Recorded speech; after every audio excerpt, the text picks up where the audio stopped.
Hello and welcome to another episode of Café 21. I'm your host, Ross Crawford, and in the hot seat today, we have a very special guest. His career as an athlete included a gold medal in the 4x400 relay at the 1997 World Championships. He now works as a TV personality and successful entrepreneur. Welcome, Jamie Baulch, to the hot seat. Hey, it's great to be in the hot seat, and it's feeling pretty hot right now. It's not so bad in the UK at the moment. Yeah, you're right. Right, you know the drill, Jamie. 3 questions, 3 answers. Are you ready? Yeah, I'm ready to go, ready to rock and roll. Ready like an athlete, like a sprinter, more like, yeah, here you go. go. Yeah. Oh, yes. You won 13 medals at the elite level of athletics, including silver in the 4x400 relay at the 1996 Olympics. Congratulations on being an Olympian.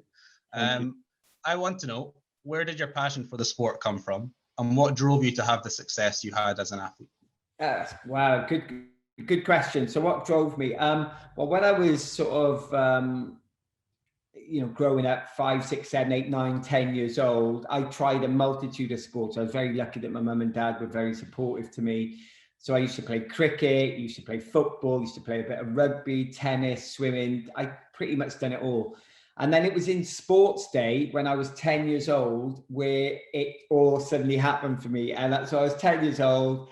And we had this event called the obstacle race, right? And you had to start off running with the egg and spoon like that. Then you'd have to go over the wooden bench, then jump into the sack like that, and then go under this crash mat and sprint to the finish. Anyway, my headmaster, Mr. Atkins, goes, on your mark, set, go. So I started running with the egg and spoon, put the egg and spoon down over the wooden bench like that, into the sack, went underneath the crash mat, and because I couldn't see where I was going, I ended up coming out the side. And my master goes, Jamie, go back to the start. So I ran all the way back to the start, picked up the egg and spoon over the wooden bench, into the sack, underneath the crash mat, sprinted to the finish,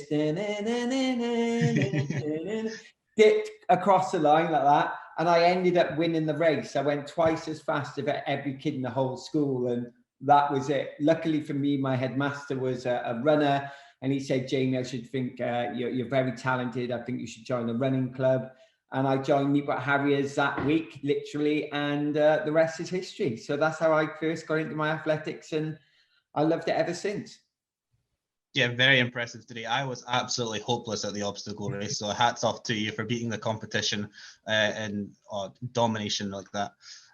Okay, so now let's put your mentor cap on a little bit. So that was young Jamie. Now you're retired, Jamie. You've done it all. You've been to the Olympics, World Indoor medals, World Championship medals. There's Olympics rescheduled for this year, and we're 3 years away from Paris 2024. Thousands of young athletes worldwide will have dreams of competing at such events. Describe for aspiring Olympians what life is like for an elite athlete, and maybe what they should be aware of. Well, yeah, life as an elite athlete, it's tough. You watch these people on TV, I don't know, whoever they may be, people like in the past, like Usain Bolt, and people who are still competing now, like Mo Farah, etc. And it looks so glamorous. And don't get me wrong, getting an Olympic medal and getting World Championships medals is amazing, right? And it is. But what people don't really realize is the training which goes into it. You train 6 days a week, have 1 day off, you leave the country, in the UK because it's too cold here to sort of perform at your best. So you move to Australia or America just to compete and train.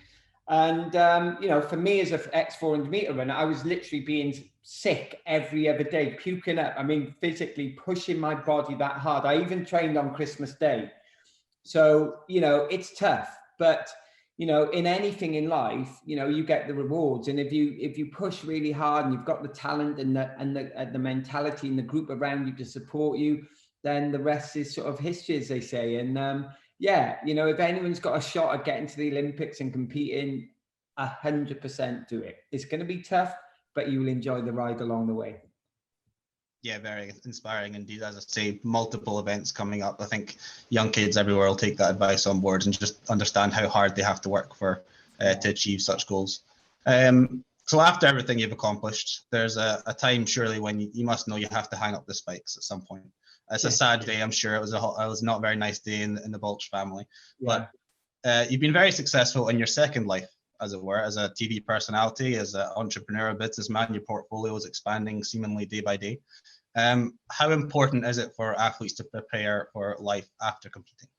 Yeah, it's a very good question. You know, to me, you know, athletics, let me just put it into perspective. I ran around a running track in a circle for a living. Like, how childish is that? Just running around the track, you know, just running as faster than the other next person, but it's a very great living and a great lifestyle. So I never took track and field too seriously because of that. You know, you've got doctors, nurses, scientists, there's some serious people out there in the world. You know, at the end of the day, I was just a glorified entertainer, right? You know, we'd all like glorified gladiators, you know. And so for me, I knew that when I was competing, and I felt very privileged that I had the chance to pursue my career in sport. So I remember somebody telling me when I was about 23, 24 years old, they came up to me and goes, "Oh, Jamie, you're the runner, you're the runner." And my response was, running something I do, not what I am.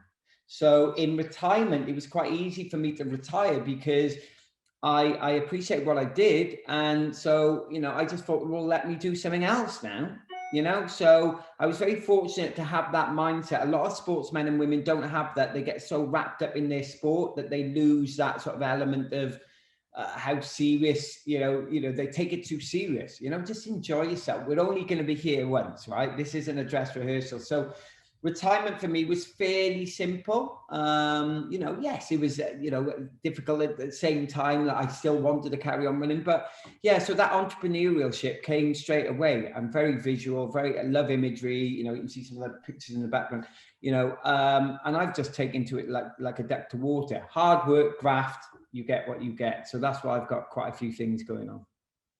Yeah, there's certainly some transferable skills there. I think we can all see and just admire your determination to succeed in this aspect of your life as well.